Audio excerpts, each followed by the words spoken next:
Bom dia, bem-vindos. Eu sou Suzana Singer, responsável pelos seminários aqui da Folha. Queria agradecer a presença de todos aqui, nesse 6º evento que a gente faz em parceria com o Instituto Escolhas. Para nós da redação, essa parceria é muito proveitosa.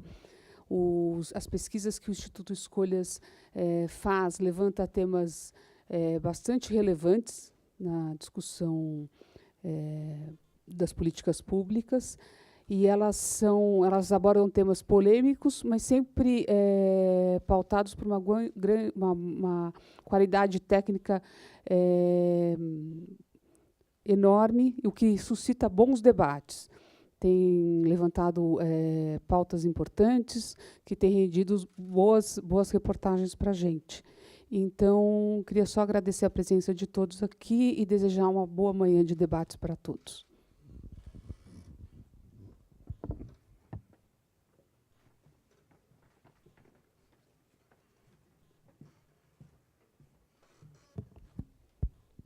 Bom dia também a todos. Obrigado, Suzana.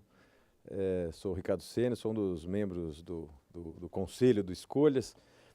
A minha função aqui, basicamente, na verdade, são duas missões. Uma é apresentar de novo o Escolhas. O Escolhas é um projeto, que acho que nós estamos fazendo 4 anos, se não me engano, que é basicamente focado em qualificar o debate de políticas públicas vinculados aos temas socioambientais, né? A nossa missão principal, e esse aqui hoje nós vamos debater mais um dos projetos que a gente tem desenvolvido, nossa missão é basicamente tentar unir o que é dentro das políticas públicas que afetam as questões ambientais, socioambientais, tentar quantificar, tentar qualificar, tentar definir métricas e, portanto, a nossa contribuição é jogar esse debate para um patamar objetivo sobre decisões, e por isso, inclusive, o nome Escolhas, objetivar as nossas grandes decisões de políticas públicas, né? E, na maior parte das vezes, ele está vinculado com os temas socioambientais, como é o debate do dia de hoje, né? Hoje é mais um dos projetos de escolha.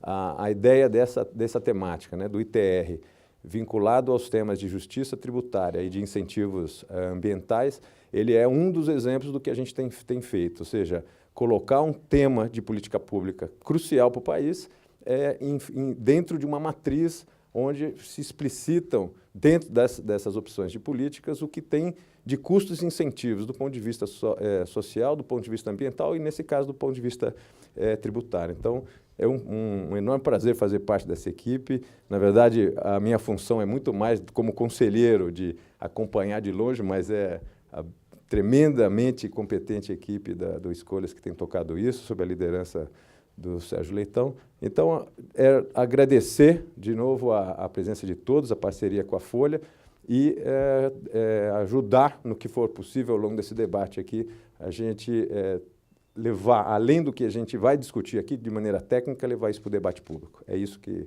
a nossa missão manda. Muito obrigado. Bom dia, eu sou Natália Nunes, coordenadora científica do Instituto Escolhas, e eu queria fazer uma breve introdução no tema que vai permear o debate de hoje, né? A questão do ITR, ela não é nova. Outros estudos já foram feitos, outros trabalhos propuseram alterações e existe, inclusive, uma concordância de que o modelo atual, o ITR, é ineficaz em todas as dimensões para quais ele foi concebido. Então, em termos arrecadatórios, ele é irrelevante. O ano passado, em 2018, foram arrecadados 1,5 bilhão no país inteiro, enquanto o IPTU da cidade de São Paulo arrecada quase 10. Então, esse é o primeiro ponto. Segundo ponto em que ele que existe a concordância de que ele falha, na questão ambiental. Então, do ponto de vista ambiental, existe uma clara discordância, inconsistência, diria eu, entre a legislação do ITR e a legislação ambiental. E, por último, no seu objetivo extrafiscal, de incentivar a produtividade da terra, esse imposto também é ineficaz. Ou seja, de maneira geral, existe já uma concordância de que esse imposto falha. Outros trabalhos já fizeram propostas de alteração. Então, a pergunta aqui, que eu acho que vocês devem estar pensando, é: o que a gente traz de novo? O que o estudo do Escolhas vai trazer de novo em relação aos outros trabalhos?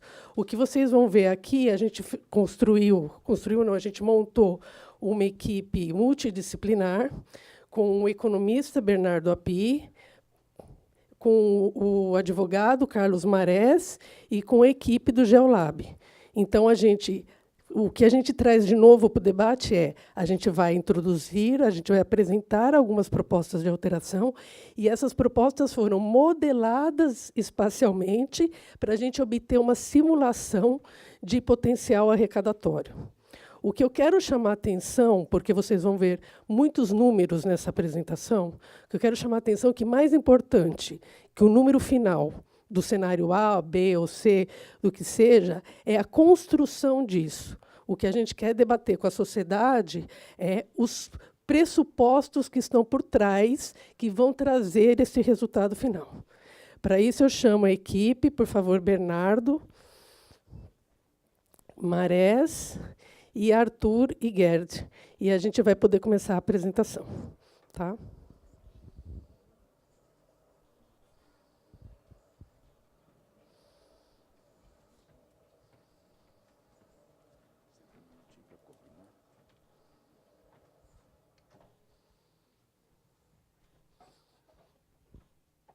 Bom, eu agradeço e espero que seja um debate produtivo.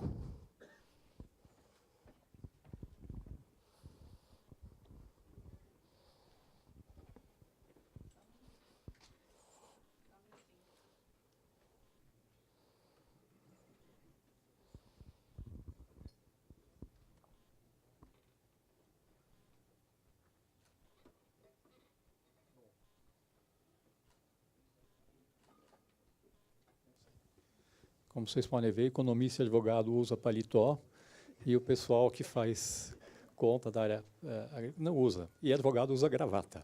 Então, que a gente já tem uma... Eu já tenho um estudo sociológico só da forma como a gente se veste na hora de vir para a mesa.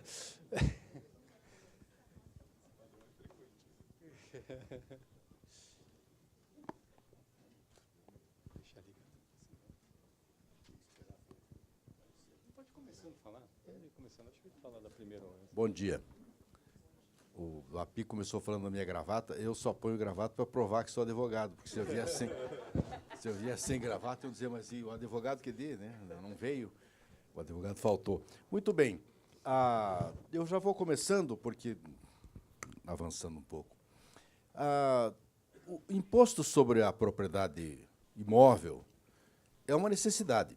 Ou seja, dentro de um sistema que tributa cada coisa, cada pedaço da atividade econômica, obviamente que teria que ter um tributo que se chamasse territorial rural, ou sobre imóvel rural, ou, enfim, sobre a propriedade rural. Entretanto, é só em 64 no Brasil que esse imposto aparece mais consolidado, mais arrumado. E ele surge no Estatuto da Terra muito mais como uma forma de utilização do sistema tributário para um processo de reforma agrária necessária no país. Ou seja, o país precisava fazer uma transformação agrária, e um dos instrumentos para essa transformação era o ITR. Portanto, esse era o objetivo dele, claro, explícito, dito, não está nada... E ele, a partir de 64, a partir do Estatuto da Terra, ele vai sofrendo algumas modificações até chegar ao que é hoje. E hoje ele é um imposto federal, que está na Constituição, ele é chamado de imposto sobre a propriedade territorial, ele está na Constituição, e a Constituição, da forma como está, possibilita que esse imposto seja transferido aos municípios. Então, ele é um imposto que tem incidência federal, ele é federal, mas ele tem interesse aos municípios. E é claro que se ele tiver importância ou alguma relevância arrecadatória, ele pode servir de anteparos aos municípios. Hoje, os municípios reclamam a mudança do Pacto Federativo, e o ITR poderia estar dentro dessa alteração de Pacto Federativo. Não, Só dizer que atualmente, ou seja, no início ele não tinha nada a ver com a questão ambiental, e depois ele começa a ser também um imposto que podia servir a objetivos ambientais, embora não sirva.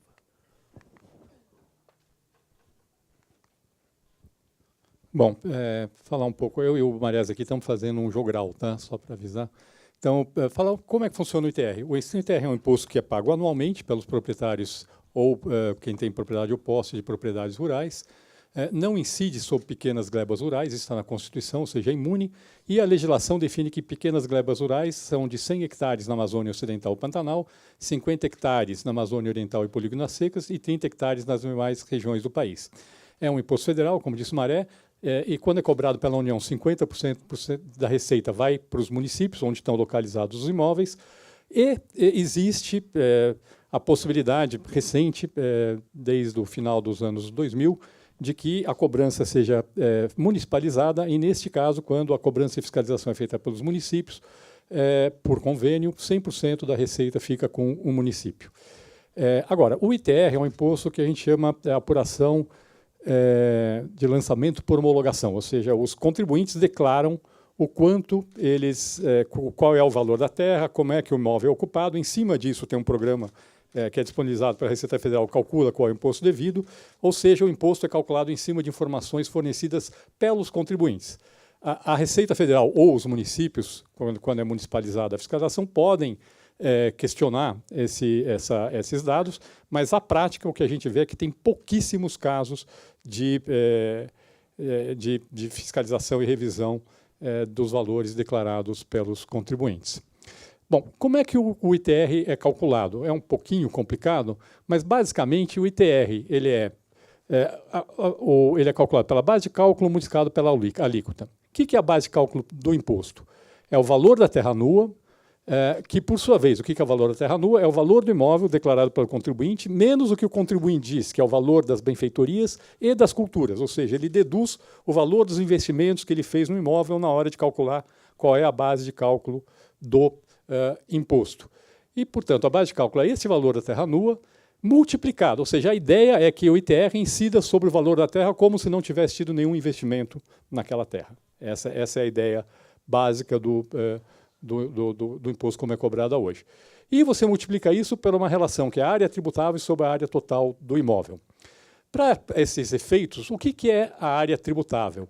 Na verdade, a área tributável é a área total do imóvel menos as áreas de preservação ambiental, sejam áreas de preservação obrigatória, como reserva legal, APP, seja áreas de preservação que o próprio proprietário decide que são áreas de preservação, seja, inclusive, atualmente, o excesso de florestas nativas. Se você tiver uma floresta nativa em estágio médio ou avançado de recuperação, mesmo que isso não tenha obrigação de proteção, ou seja, mesmo que ela possa ser desmatada, ela é deduzida da base de cálculo do imposto. Ou seja, essas áreas de preservação e de floresta nativa são isentas do imposto na prática, não incide imposto sobre elas.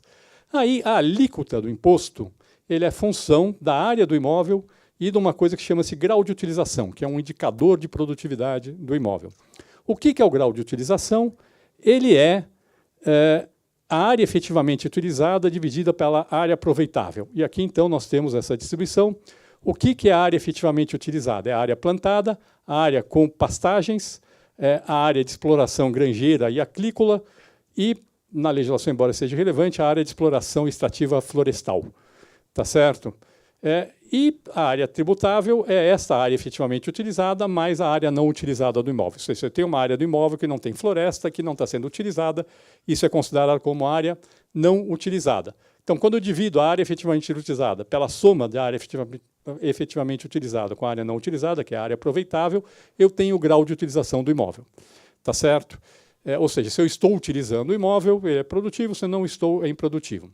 Especificamente no caso da pecuária, existe um ponto importante, que é um indicador de lotação mínima do imóvel.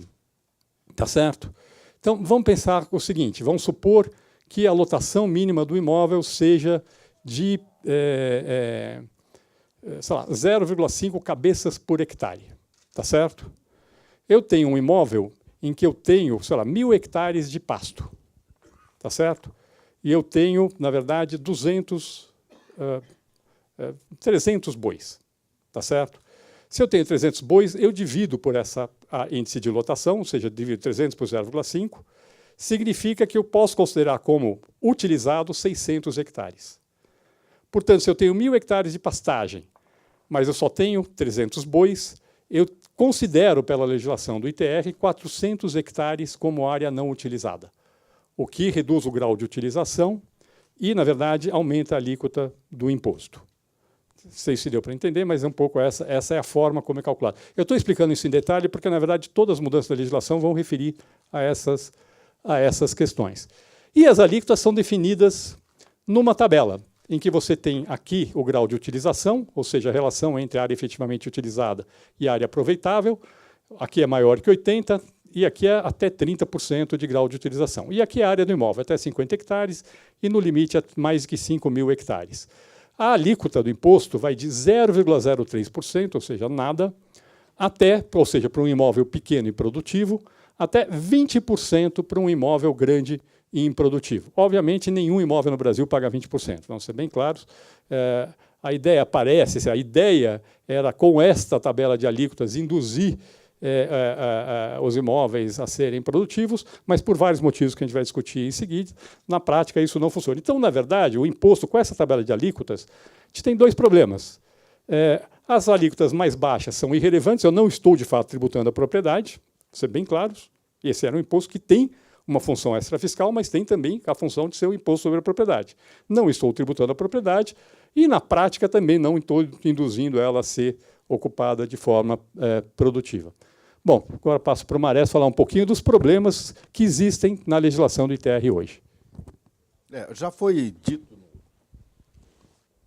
dito no início, na abertura, o valor da arrecadação, que é o valor irrisório. Mas isso se dá em função de várias questões. A primeira questão é o caráter autodeclaratório do imposto. Não seria um problema o autodeclaratório do imposto se houvesse um controle dessa autodeclaração, se houvesse um parâmetro para... Como não há, fica uma coisa que poucos ou muitos empresários honestos e preocupados com a arrecadação declaram efetivamente o valor do imóvel, e a grande maioria, alguns até por interesse de questões de possessórias, etc., e a grande maioria não declara o valor real do imóvel. Mas esse é um problema de fácil solução, em todo caso, porque é um problema de controle do Estado. Se o Estado controlar, se o Estado fiscalizar, ele pode fazer isso, tem poder para isso, resolveria o problema. Então, não é um problema exatamente da lei, mas é um problema muito mais da lei favorecendo o Estado não ser fiscalizador. O problema da arrecadação, além do mais, está na forma como se avalia esse valor que, ainda assim, que não é real, que é declarado, como se faz a avaliação do valor do imóvel a ser pago o imposto. Então, quando se fala em terra nua, e nós vamos falar no outro slide mais especificamente, a terra nua é um valor não só arbitrário, como imaginário, porque ele parte de um valor de mercado, talvez, e, a partir do valor de mercado, ele é deduzido todos os investimentos feitos no imóvel. Portanto, quanto mais investimento tem o imóvel, menor o seu valor de terra nua. E, ao ser menor o valor de terra nua, menor o imposto. Acontece que esse investimento pode ser, em geral, eles são aumentados, são inflados, porque eles incluem neles investimentos que não são exatamente diretamente para a agricultura. Então, o valor da terra nua é uma construção, nós vamos voltar a falar nele, é uma construção teórica para outras finalidades que não a cobrança de imposto. Então, nós já vimos que é ineficaz a fiscalização e é importante que, qualquer que seja a mudança que se faça, tem que haver uma vontade, uma determinação política na cobrança efetiva do imposto, tanto pelos municípios como pela União. Vou falar do índice de lotação defasado. Sim. Tanto o grau de utilização da terra, que mantém o quanto a área é produtiva ou não, é um índice absolutamente defasado, E é um índice defasado do começo da década de 80, portanto, nós temos a agricultura, a evolução da agricultura, de qualquer tipo de agricultura, seja agricultura industrial, seja mesmo agricultura familiar, ela evoluiu a tal ponto que esses índices são irrisórios, chega a ter um caráter de anedotário brasileiro. E a mudança desses índices se faz por instrumentos extremamente difíceis. Ou seja, é um processo burocrático interno no governo que acaba sempre algum órgão, são vários órgãos que têm que se reunir, vários órgãos têm que pensar, têm que discutir, e a burocracia da administração dificulta muito a possibilidade de alteração dos índices. Então, uma das propostas é a alteração desta burocracia, ou seja, que os índices possam ser atualizados de forma muito mais rápida pela própria Receita. E também o que o API já se referiu à questão da lotação do pasto, né? da lotação de animais no pasto, que também está absolutamente defasada, principalmente quando se... Então, somando as duas coisas, essa lotação defasada e o valor da terra nua, ou seja, quanto mais investimento se tem para um bom pasto, mais fácil é a não utilização da terra, né? Cumprir o grau de utilização e, por outro lado, abaixa o valor da terra nua. Há coisas absurdas, que são absurdas e têm que ser simplesmente riscadas, como, por exemplo, a não cobrança de imposto sobre o pasto em formação, que o pasto pode ser informando durante 50 anos, o pasto está em formação, e esse pasto em formação pode ser deduzido do imposto. Portanto, há questões que são meramente questões de riscar da lei, riscar das portarias, das formas, e outras que são mais substanciais que essa da própria lei. Pode. Depois da política agrária, não sei se... Continua comigo, né?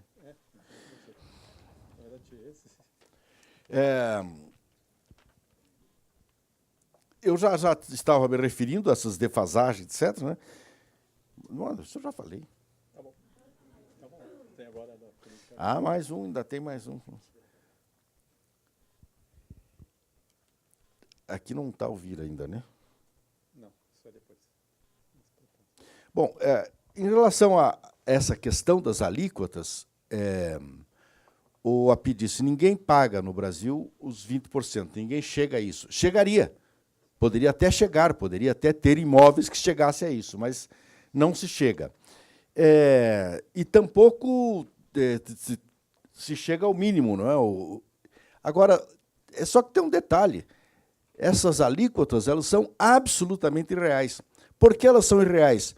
Porque nós estamos falando da terra nua, portanto, nós estamos falando de um valor que não é o valor do imóvel, é um valor muito defasado em relação ao valor do imóvel, ao valor de mercado, e nós temos o valor efetivamente arrecadado pelo volume de terras existente no Brasil é totalmente irrisório, ou seja, é algo em torno de R$3 por hectare. Isso, né? Bom,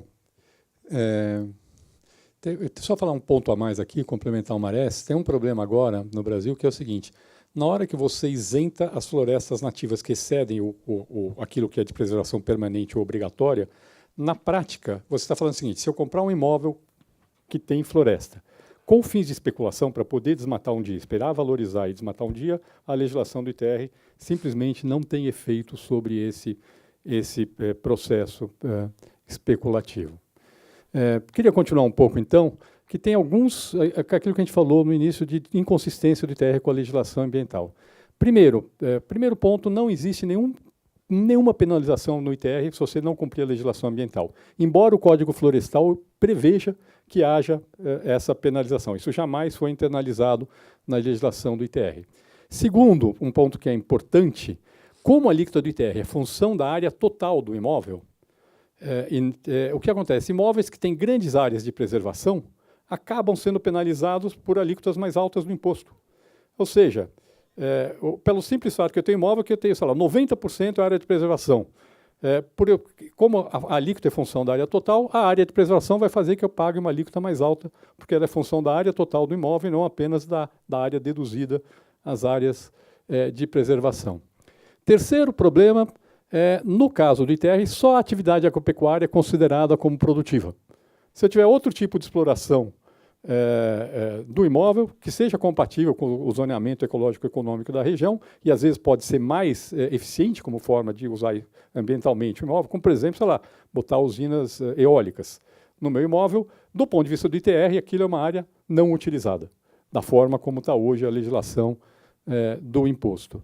Segundo, isso aí é uma besteira, tem uma exigência de produtividade mínima para a extração de florestas, mas isso não tem nenhuma importância na prática, porque a área de floresta já é isenta mesmo, então isso é isso é porque é antigo, porque essa isenção da área de floresta que excede o mínimo legal não é da original, ela foi colocada depois na legislação do ITR. E tem diferenças de conceito de pequena gleba rural entre a legislação florestal, que é 4 módulos fiscais, e a legislação do ITR, que é em hectares. Bom, deste ponto de vista, existem algumas propostas de mudança na legislação. A primeira proposta de mudança na legislação é mudar a forma de base de cálculo do imposto. Deixa de ser valor da terra nua vezes área tributável sobre a total e passa a ser o valor do imóvel rural, o valor de todo imóvel vezes área tributável e área total. Acho que o Marés quer falar um pouquinho sobre essa questão do valor do imóvel rural. Pois bem, a ideia, então, voltando ao tema da terra nua, o conceito de terra nua é um conceito que ele está muito vinculado, e principalmente vinculado à reforma agrária e à possibilidade de indenização no processo de desapropriação da reforma agrária, a indenização por títulos da dívida agrária.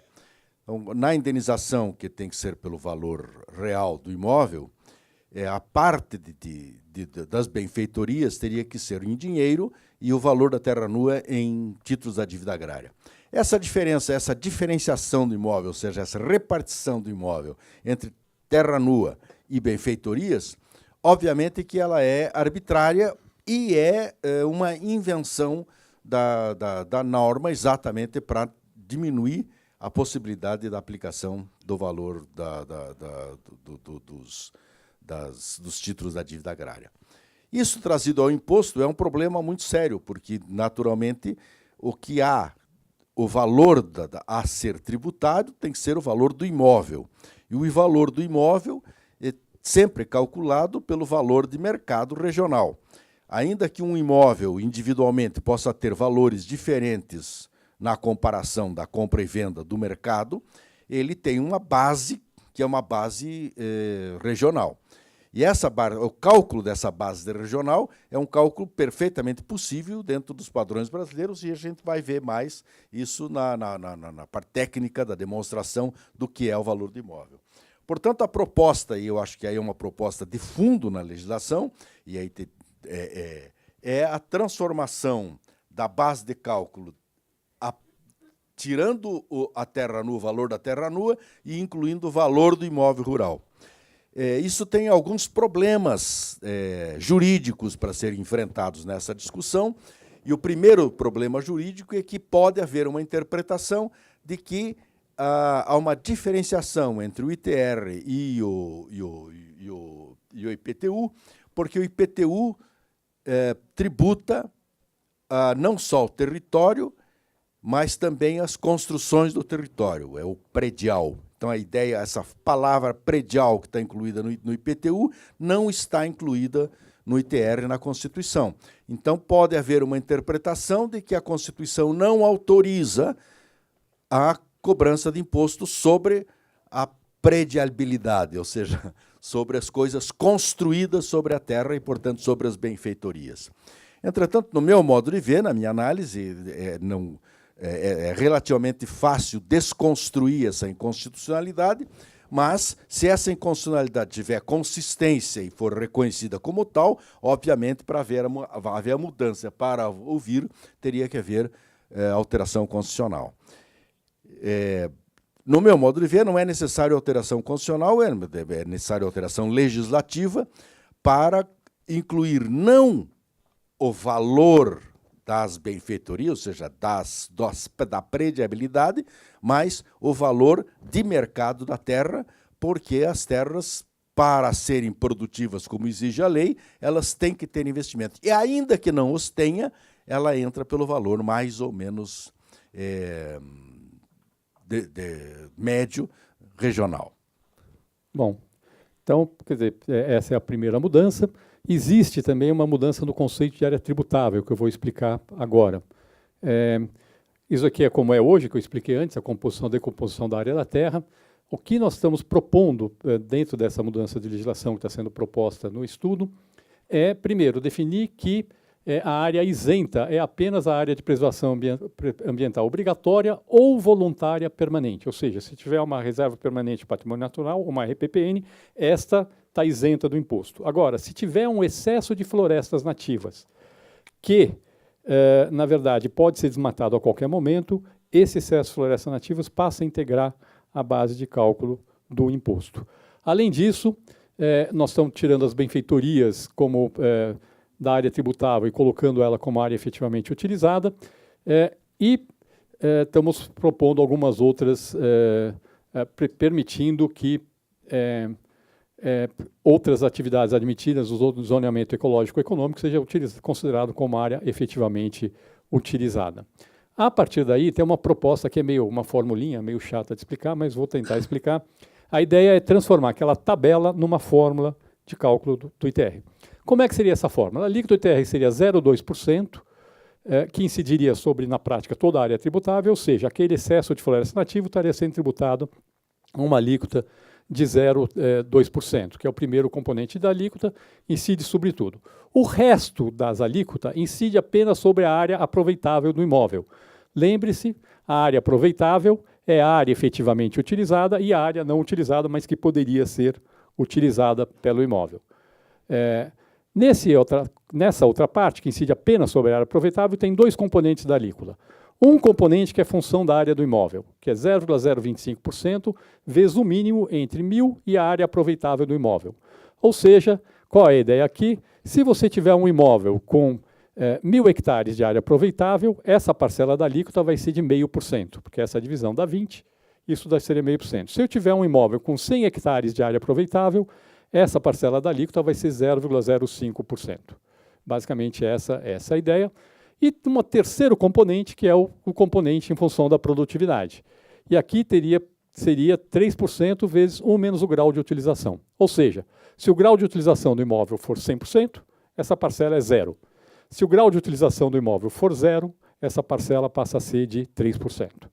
Tá certo? No fundo, o que nós estamos falando? Nós estamos falando que a alíquota do ITR, que hoje vai de 0,03% a 20%, com a mudança passaria de 0,2% a 3,7%, na pior das hipóteses. Ou seja, a gente torna o escopo de alíquotas muito mais realista do que é hoje.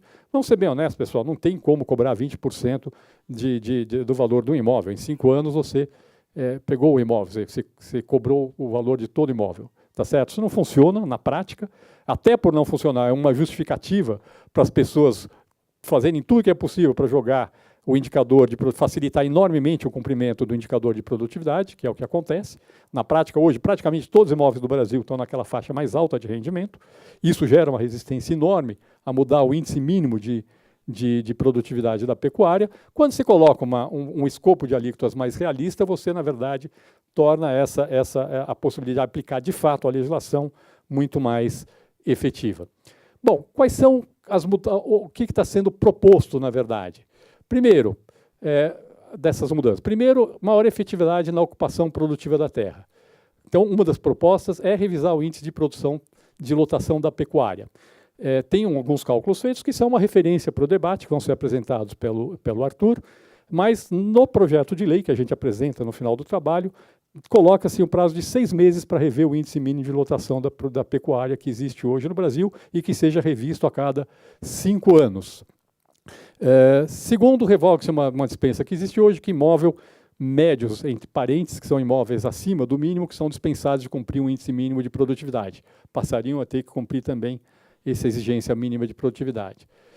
Outra mudança, propõe-se a criação de um índice mínimo de produtividade para a agricultura. Ou seja, se o imóvel foi explorado com plantio de produtos agrícolas, que hoje não tem um índice mínimo de produtividade, passaria a ter um índice mínimo de produtividade exigido.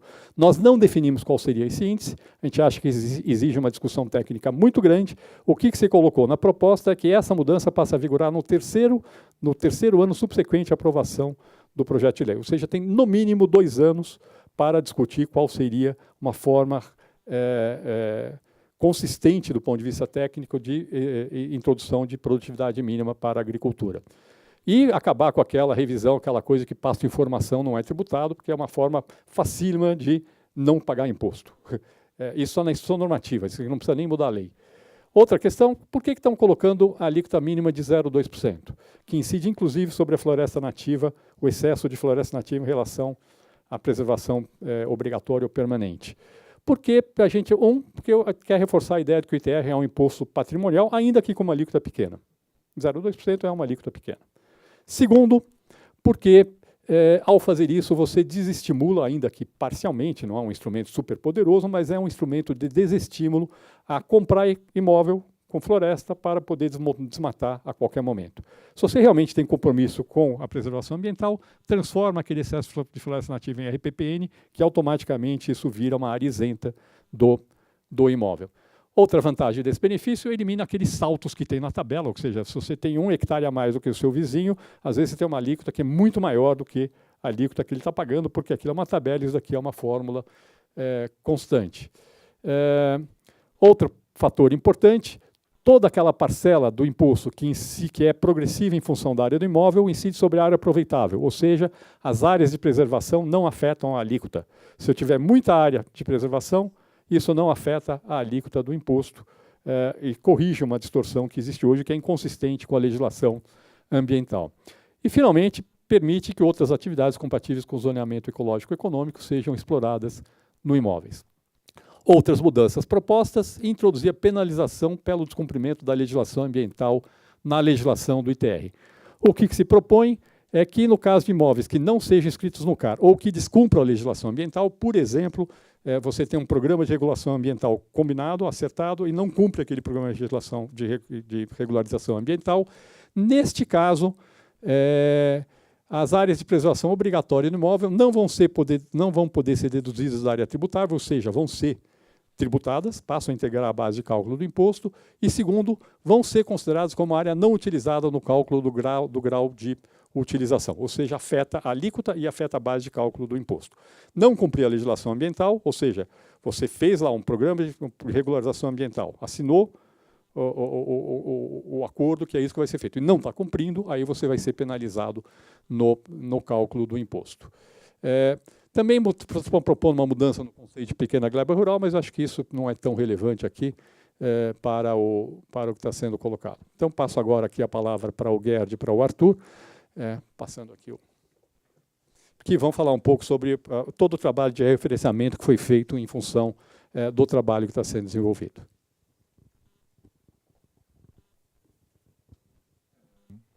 Alô? Bom, o GeoLab é um laboratório de modelagem espacial, né? Então, eu vou tentar explicar o que a gente está fazendo aqui com economistas e advogados, né? E aí o Arthur depois vai mostrar os resultados, né, do trabalho que a gente fez, né? Então, do ponto de vista espacial, até uns 5 ou 6 anos atrás, a gente conhecia, a gente sabia a localização no Brasil das terras públicas, né? Então, a gente sabia a localização das unidades de conservação, das terras indígenas, das terras públicas não destinadas, assentamentos, né? A maior parte dessas áreas é destinada à conservação, né? Da outra metade do Brasil, né, que isso dá mais ou menos 50% da área do Brasil, a gente só tinha uma ideia tabular. A gente ia em bases de referências tabulares, como censos agropecuários e outros levantamentos, e sabia que naquele município tinha um certo número de imóveis que produziam algumas coisas ali e tal, né? Mas a gente não sabia desses imóveis quem ocupava as terras boas, quem ocupava as terras ruins, quem era vizinho de quem quem estava próximo das rodovias, né? A gente, quem estava cumprindo ou não a legislação ambiental, né? A gente só tinha uma ideia tabular desse Brasil, né? Então, após o CAR, né, que é bem recente na área de modelagem, a gente consegue hoje ter uma informação fundiária muito mais completa do Brasil. Então, se a gente juntar todas as bases fundiárias de terras públicas e terras privadas, CAR, CIGEF e outras, hoje a gente só não tem vazios fundiários na ordem de 17% do Brasil, que a gente não tem informação nenhuma. O resto está coberto, né? Então, a diferença é que hoje a gente consegue, na modelagem, né, espacial, dar um zoom até a propriedade, e não mais parar no município e dar uma informação geral do que está acontecendo naquele território, né? Então, a gente já fez isso com o Código Florestal, a gente já sabe hoje quem que é o dono do carbono do Brasil, a gente sabe quem que é o dono da biodiversidade, quem está desmatando, quem não está desmatando, né? Então, na modelagem espacial, isso, assim, numa analogia um pouco simples, isso vamos dizer assim, meio comparável à descoberta do microscópio, né? Então, hoje a gente consegue enxergar as coisas numa escala que coloca a nossa informação muito próxima à informação necessária para a gestão, tá? Por exemplo, se um gestor ele sabe que num determinado município está havendo desmatamento, né, ainda falta muita coisa para ele tomar uma decisão de gestão, né? Ele vai ter que ir lá, ver quem que está fazendo as coisas e tal. Mas se eu consigo dizer para ele exatamente aonde está esse desmatamento, qual que é o CAR que está embaixo desse desmatamento, eu já estou muito perto do conjunto de informações que ele precisa para decidir qual que é o ato administrativo, qual que é o ato de gestão que ele vai fazer, né? A gestão ela não se dá em cima do conceito, né, de haver ou não uma coisa, ela se dá em cima do fato individual. Então, hoje, na modelagem espacial, depois do CAR, a gente consegue chegar muito próximo, né, de uma forma muito completa e abrangente, em cima do fato real, do imóvel em que está acontecendo determinada dinâmica, né? Então, com essa malha fundiária completa que a gente tem hoje, ou quase completa, né? Assim, se a gente tiver acesso a um supercomputador, que hoje é relativamente fácil, né?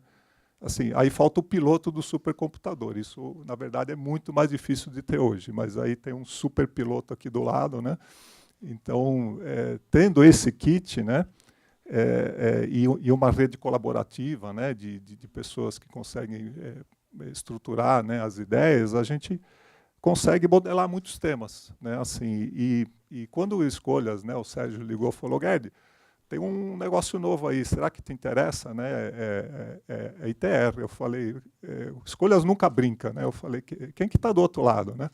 Aí falou, tá o Maresi e o API. Eu falei, nossa, vou ter aula, né? Assim, adoro aprender, né? Eu vou entender o que é imposto, né? Finalmente, né?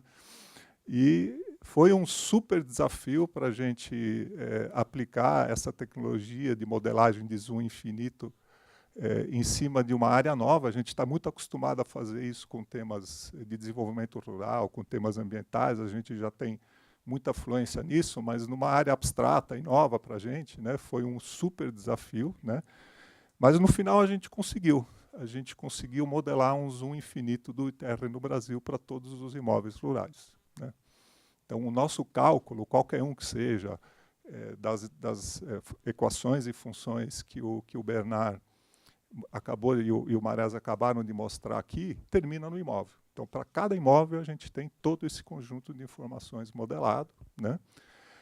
Não cabe, né, ao time de modelagem decidir qual que é o modelo certo, qual que é o modelo errado, o que está acontecendo, né? A gente entende que, havendo um reconhecimento que o ITR, né, ou qualquer outro tributo, né, que incida sobre o imóvel rural, ele precisa ser revisto, revisado, melhorado, para ele ter um desempenho melhor, tanto para o produtor rural como para a sociedade. A boa notícia, que o Arthur vai provar daqui a pouco, é que a gente já pode contar com o auxílio, né, de uma estratégia de modelagem que traz essa informação com muito detalhe, né, até a milha final, que é o imóvel rural.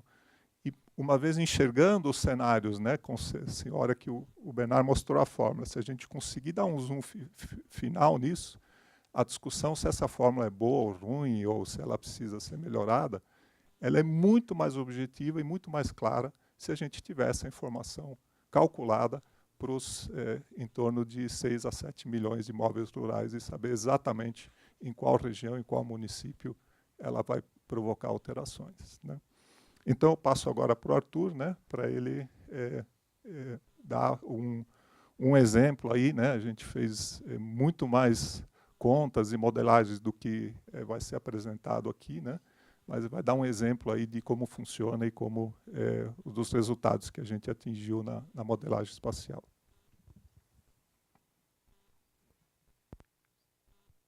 Bom dia a todos. Essa sessão da apresentação, a gente vai falar, né, como foi dito, a respeito da metodologia para avaliação de todas essas mudanças propostas, né? Acho que visualizando esses resultados, vocês vão também entender um pouco de como foi esse processo. E eu vou dar nessa primeira etapa aqui, eu vou falar sobre as bases de dados que a gente utiliza como entrada nesse modelo, para chegar no ITR calculado para cada imóvel, com enfoque especial para o valor da terra e para a tabela da lotação da pecuária, que são dois fatores importantes e que têm um impacto grande no resultado. Então, de uma forma bem genérica aqui, reforçando o que eles disseram, nosso modelo é espacial, né? Isso significa, na prática, que a gente subdivide o Brasil em células, né? E essas células elas têm uma resolução de 50 metros. Assim. Então, quando a gente aqui menciona um modelo espacial, a gente está falando do Brasil subdividido em mais de 10 bilhões de pontos. E para cada um desses pontos, a gente tem aptidão agrícola, né? A gente sabe se é a partir de critérios biofísicos, a gente sabe quão apto aquele ponto é para desenvolver uma atividade agrícola. A gente traz também para essa modelagem a malha fundiária, que é um trabalho que já tem sido desenvolvido há alguns anos aqui dentro do Geolab, com parceria com outras instituições. E essa malha fundiária, ela traz também a modelagem do Código Florestal, cujos conceitos entram no cálculo do ITR, e que traz também o uso do solo. Tá? Então, para cada uma daqueles bilhões de células, nós sabemos se é agricultura, vegetação nativa, pecuária. Nós usamos os valores do mercado de terras, aqui nós estamos utilizando o FNP, que é uma empresa de consultoria, né, como fonte, é uma base de dados de muitos anos, coleta trimestral. É muito importante falar que isso, como o Marés disse, né, o VTN, né, o valor da terra nua atualmente, ele é incalculável. Assim. Essa é a proxy que a gente utilizou, e ela foi utilizada porque ela tinha as limitações metodológicas dela era muito menor do que as outras. Né? Então, a gente tinha muitas bases de dados que eram incompletas, ou que não tinha periodicidade, como essa tinha, né?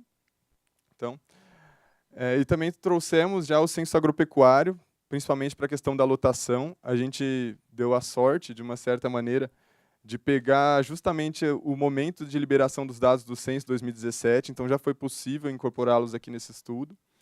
E essa seta azul aqui, tudo que ela representa é a tradução de cada artigo, cada inciso da lei do ITR, para regras computacionais que, no final, permitem que a gente obtenha o ITR calculado para cada imóvel rural do país. Então, considerando que para cada imóvel rural a gente sabe a APP, sabe a reserva legal, sabe quanto tem de agricultura, sabe o cumprimento da lei, a gente consegue traduzir tudo isso no valor do ITR, que era o objetivo. Né? Então, aqui falar um pouco da malha fundiária, aqui à esquerda é isso que a gente está se referindo, né? Aqui as cores não têm significado, tá? Não são pequenos e grandes imóveis, são apenas para dar o contraste, para vocês entenderem que cada pontinho desse, né, é um imóvel rural. Aqui, essa base que a gente trabalhou tem cerca de 7 milhões de imóveis. E como as iniciativas que existem são independentes, é bem comum que haja sobreposição entre as áreas. Então, um proprietário pode ter declarado no CAR uma área e que tem uma sobreposição, por exemplo, com unidade de conservação. E aqui à direita é como nós resolvemos esses problemas, porque cada um desses dados tem uma confiabilidade diferente, né? Alguns deles são autodeclarados, por exemplo, outros são medidos em campo, né? Evidentemente, os medidos em campo são mais confiáveis, né? E por meio dessas regras e a comparação da confiabilidade dos dados, nós consistimos tudo isso em uma malha única para o país, que é essa cara aqui, e incorporamos nisso também áreas urbanas, rodovias, que são excluídas do cálculo, né? Porque, evidentemente, terra não é calculado nesses locais. Para o valor da terra, para calcular essa proxy que nós utilizamos para o VTN, foram 2 cálculos em paralelo que depois se encontram, né? O primeiro deles foi o processamento tabular, que foi trazer essa informação da FNP. Então, é uma coleta que ela é feita por meio de telefone, né, em pontos específicos. Então, nós pegamos esses pontos aqui, jogamos no mapa brasileiro, né, e cruzamos eles com as regiões rurais do IBGE, que são áreas que foram delimitadas em 2015, exclusivamente para pegar a homogeneidade das regiões rurais do Brasil, né? Então, ela exclui, por exemplo, influências urbanas, né? Então, ela traduz de uma maneira muito melhor a realidade rural em agrupamentos assim do que outros que existiam até então. Então, nós calculamos a média desses valores para cada região rural e para cada classe de uso do solo, de vegetação nativa, agricultura e pecuária. E, além disso, multiplicamos também pelas classes de capacidade produtiva. Então, 3 vezes 3, totalizando 9 categorias, né? Então, para cada uma delas, em cada região rural, a gente sabe, por exemplo, o valor por hectare de agricultura de baixa aptidão, de agricultura de alta aptidão. Dependendo da região, isso pode ter um impacto bastante grande. E, em paralelo, nós fizemos o processamento espacial, que foi onde nós cruzamos a malha fundiária com as classes de uso do solo, né, as mesmas 3 classes, agricultura, pastagem e vegetação nativa, e também cruzamos isso com a aptidão. Então, a gente obteve para cada um dos pontos, se ela é agricultura de baixa, de alta, pastagem de baixa, média, aptidão, e cruzamos isso com a malha fundiária. Então, chegamos a essas áreas em cada imóvel. Em seguida, nós juntamos essas 2 modelagens, multiplicando para cada imóvel o valor da respectiva região rural.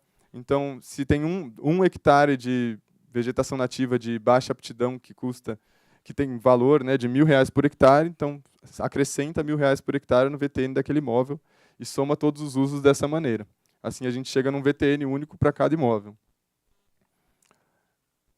Para os índices de lotação, aqui é um pouquinho mais complicado, que o problema era a gente pegar um determinado índice de cabeças por hectare e dizer se ele é produtivo ou se ele não é, né? Como o Marés disse, e atualmente isso é do início da década de 80, a gente fez uma tentativa de trazer para 2017, com os dados do censo, a partir de uma metodologia que foi proposta e discutida pelo INCRA e Unicamp em 2005.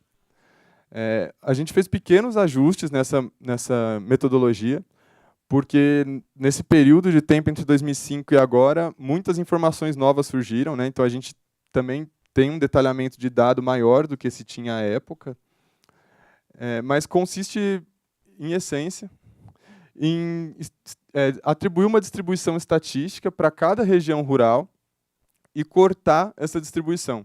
Então, evidentemente que se eu perguntar, né, esse imóvel é produtivo ou não, a primeira resposta vai ser depende, né? Onde está esse imóvel, né? Dependendo de onde ele estiver, pode ser que ele seja produtivo ou não. Então, para cada região rural, a gente tem uma média diferente de produtividade, a gente tem uma distribuição diferente de probabilidade, a gente faz um corte diferente de probabilidade. Então, aqui à esquerda são todos os dados por município de lotação. Tá? Tem uma certa distribuição aqui, nós pegamos a mesma dispersão e aplicamos para cada região rural. Então, a partir da média da região rural, a gente calculou essa dispersão e fez esse corte aqui, que são essas linhas em verde, né, que são a proposta. Né. A proposta inicial era fazer esse corte num percentil, né, de 40%, que significa que essa linha aqui, tá, a esquerda dela tem 40% da distribuição, que é onde seriam os improdutivos, e 60% acima, que seriam os produtivos. Nós, nesse processo, né, de testes, fizemos outros duas avaliações, nós cortamos aqui em 10%, 20% e finalmente em 40%, que foi uma maneira de ver quão rigoroso é esse critério, né? Como isso influencia também no resultado. Aqui, só um exemplo, né? Vocês veem que a maior densidade aqui está entre 0 e 1, que seria entre 1 e 2,5 cabeças por hectare. Aqui, nessa região aqui, está em cerca de 1,69, e o corte é um pouco inferior a isso. E os resultados disso, eles vão ficar muito mais fáceis de serem vistos no ITR, no cenário B, mas aqui na lotação, né, é que na legislação vigente a gente tem uma amplitude que vai de 0,15 a 0,9 cabeças por hectare. E quando a gente faz mesmo a atualização menos rigorosa, né, que é no percentil de 10%, esse índice dos valores mínimos e máximos mais do que dobra. O que é 0,15 já sobe para 0,34 e o 0,9 já vai para 2,22. Consequentemente, né, quando a gente é mais rigoroso, assim, percentil 40%, esse índice também multiplica por 4. Então, de cara, a gente já consegue saber que esse é um fator muito importante para a conta, né? De uma certa forma, ele reflete o quão defasado está o dado que a gente usa hoje. Último comentário a respeito das bases de dados, tá? Reforçando um pouco do que o Gerd disse. Tudo isso que a gente fez foi implementado em software livre, então ele é muito facilmente importado por quem tem interesse, né? Seja sociedade civil, governo, enfim. Isso é um compromisso nosso com a transparência, né? Deixar claro que a gente não influencia nas contas, assim.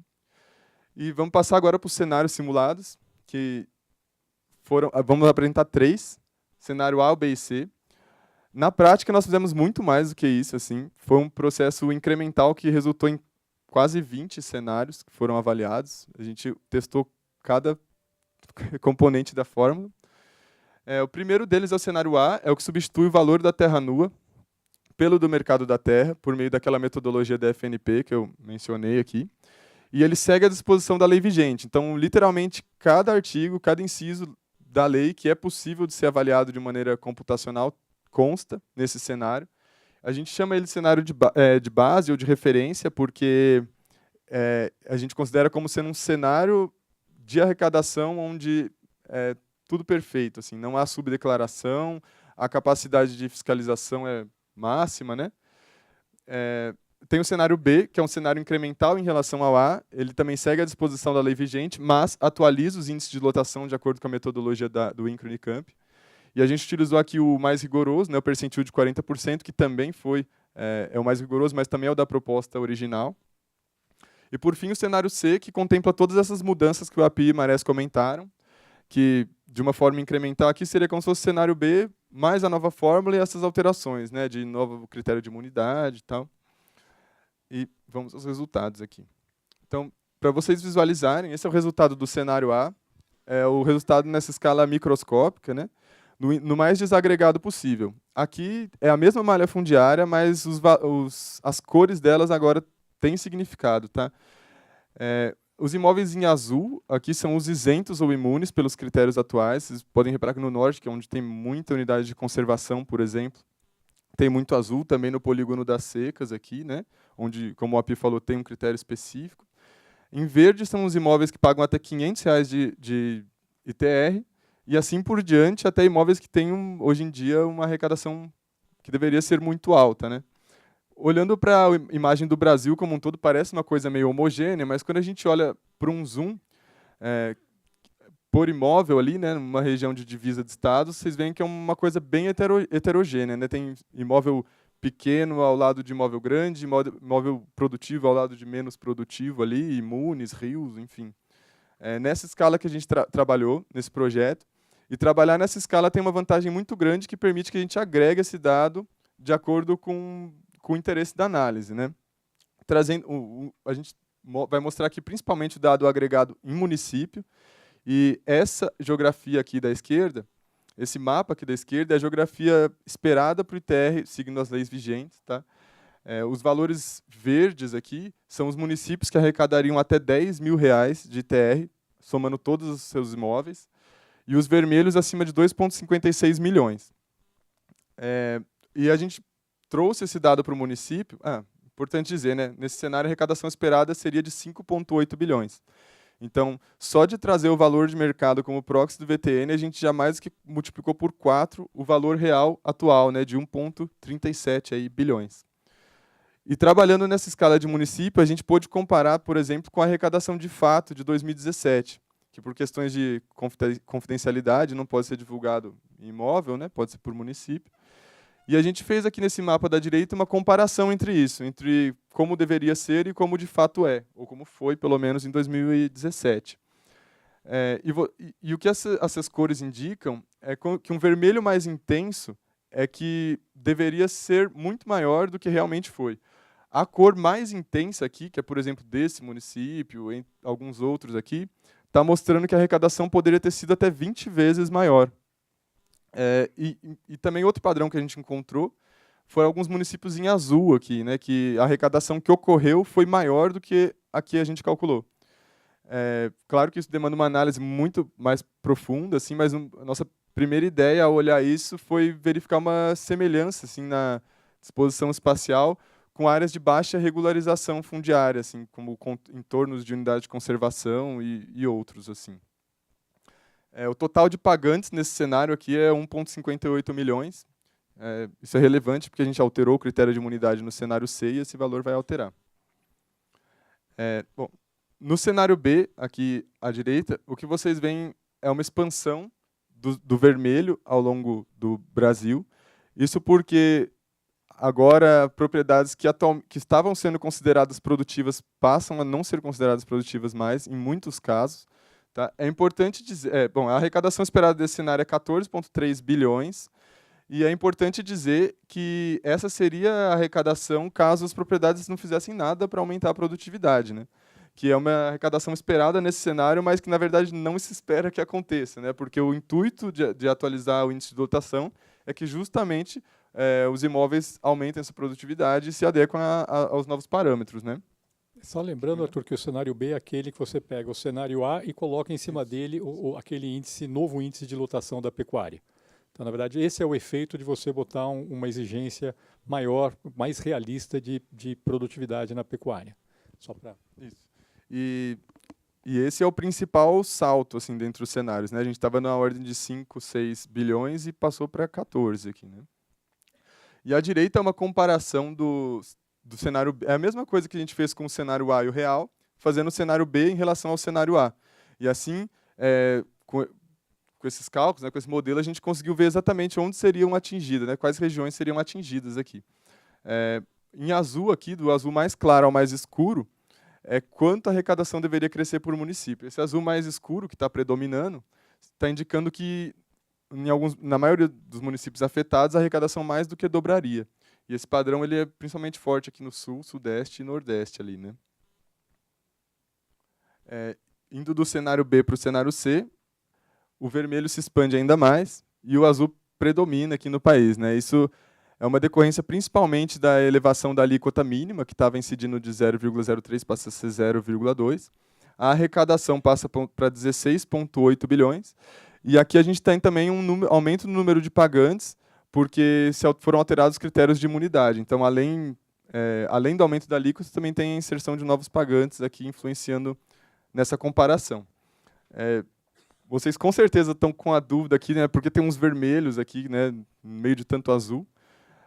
Esse é um padrão que a gente observou daquelas poucas propriedades que, pela simulação, caíam próximas ao 20%, e agora estão no 3,7%. Né? Essas propriedades, para o município, tinham uma contribuição muito grande, e elas passam a ter uma contribuição um pouco menor aqui, e, por isso, essa redução, que não significa, né, que as demais faixas dos imóveis reduziram. O cenário C é o completão, é aquela equação que a fórmula que o Bernard apresentou no final. Isso, é a fórmula com alteração de imunidade, né, com a aplicação dos índices aos médios também. A única mudança que não acaba sendo incorporada é aquela ideia do valor do imóvel rural. Na prática, desde o cenário A até o cenário C, o valor é o mesmo, é um valor de mercado, que no fundo é um valor intermediário entre o valor da terra nua, na forma como está na legislação, e o valor do imóvel rural, da forma como está sendo proposta na mudança da legislação. Acho que era isso, né? Isso. Também não foi incorporado nessa modelagem os índices mínimos de produtividade agrícola, né? Como a Pi falou, nem temos metodologia para isso ainda. Mas quando tiver, é possível incorporar. Uma comparação entre os cenários B e C aqui, né, de uma maneira mais objetiva, é que teve essa expansão de pagantes, né, de 11%. A maior variação foi no Nordeste, onde passou de 562 mil para 873 mil. Isso porque o novo critério atinge principalmente ali o polígono das secas, onde tinha uma regra específica. Mas isso não significa que a maior arrecadação, a maior expansão foi ali também, né? Na prática, a maior variação foi no Centro-Oeste, que passou de 2,9 bilhões para 4,6. É um aumento de mais de 50% ali.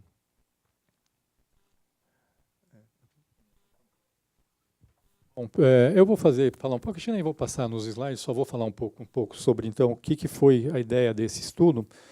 Obviamente, o estudo aqui é uma referência para começar o debate. Quer dizer, o que há de ponto comum de início da discussão é o ITR é um imposto ineficiente em todas as suas dimensões. Arrecada pouco, não induz a ocupação produtiva da terra, não serve como instrumento de desestímulo à especulação imobiliária e tem problemas de inconsistência com a legislação ambiental. O que se procurou fazer nesse estudo foram na verdade, três coisas. Primeiro, é repensar um pouco o que poderia ser mudado na legislação para tornar o imposto mais adequado para essas finalidades para as quais ele foi pensado. E acho que todas as mudanças foram feitas, não estou dizendo que resolve todos os problemas, mas certamente mitiga uma boa parte deles. Acho que ela cria um instrumento mais eficiente de indução à ocupação produtiva da terra, torna o ITR bem mais compatível com a legislação ambiental do que ele é hoje, e ao desestimular a especulação, ainda que de uma forma restrita, ele ajuda um pouco a legislação, a política agrária do país. Por outro lado, a segunda mudança colocada foi, olha aqui, temos que discutir, um dos problemas é que temos um indicador de produtividade da pecuária extremamente defasado. Então vamos colocar aqui para discussão algumas opções sobre o que poderiam ser como novas formas de apurar novos indicadores da produtividade pecuária. E aí o GeoLab fez um trabalho excepcional, georreferenciado por região em cima dessa possibilidade. O terceiro objetivo do trabalho foi exatamente desenvolver esse modelo que o GeoLab fez de conseguir, no nível do imóvel, estimar qual é o potencial de arrecadação do ITR, que, se puder ser utilizado, pode ter ajuda a repensar a legislação e pode ser um potente instrumento de auxílio na própria fiscalização do imposto relativamente à forma como ele é feito hoje. E aqui eu queria falar uma questão, falar o seguinte, na prática, hoje a fiscalização do ITR de fato é ineficiente, mas existem iniciativas importantes do ponto de vista da Receita Federal, de cruzamento de informações, que muito provavelmente vão começar a ter efeito relevante ao longo dos próximos anos, inclusive de melhora de cadastros. Tem uma iniciativa que como é que chama? Sinter, né? É o Sinter, que é um cadastro, uma integração de cadastro extremamente interessante com participação da Receita Federal, georreferenciado. Nós não entramos nessa parte, quer dizer, o que a gente fez aqui é uma parte do trabalho que precisa ser feita para a discussão da melhoria da forma de cobrança e da legislação do ITR. Um ponto importante para deixar aqui, duas questões importantes. O objetivo do trabalho não é ser uma proposta definitiva a ser adotada. O objetivo do trabalho é dar um pontapé inicial na discussão sobre como melhorar o ITR relativamente ao que ele é hoje. 2, o objetivo do trabalho não é aumentar a carga tributária, queria deixar isso claro. O objetivo do trabalho é tornar o ITR mais eficiente e mais justo, tá certo? Inclusive, das projeções que tem, não se assustem com aqueles números de 16 bilhões que aparecem nas projeções do Arthur. O Arthur é mais fiscalista que eu, mas ele não vai, nem que fizesse todas as mudanças que a gente está propondo, não chegaria, e nem que você conseguisse fiscalizar de forma perfeita o ITR, não chegaria aqui naquele valor. Por quê? Porque o objetivo é exatamente induzir os imóveis a se tornarem mais produtivos. Ao se tornarem mais produtivos, reduz a arrecadação, e isso não é ruim, isso é bom. Ou seja, não vai chegar naquele valor de arrecadação. Agora, o principal objetivo é tornar o ITR um instrumento mais justo, melhor do ponto de vista da política ambiental e melhor indutor de ocupação produtiva do solo, o que em si já é bom do ponto de vista ambiental também, porque reduz a pressão por desmatamento. Esse é um segundo ponto, ou seja, não é o objetivo. Se, por acaso, é provável, óbvio, que se você revisar a legislação na linha do que a gente está propondo, mas isso tem que ser muito discutido, muito provavelmente vai sim ter um aumento de arrecadação do ITR, e aqui a proposta é que o ideal, aí é uma discussão de política pública, não é desse grupo, mas o ideal é que seja compensado pela redução de outros tributos menos distorsivos, sem aumentar a carga tributária. Ou seja, o nosso objetivo aqui não é aumentar a carga tributária, é sim dar uma contribuição inicial de 3 formas, via propostas de mudança na legislação via a elaboração de um parâmetro para rever os índices de produtividade da pecuária e via um instrumento georreferenciado extremamente poderoso para melhorar a forma de cobrança do ITR e para melhorar a própria legislação do imposto. Acho que era basicamente isso. Obrigado.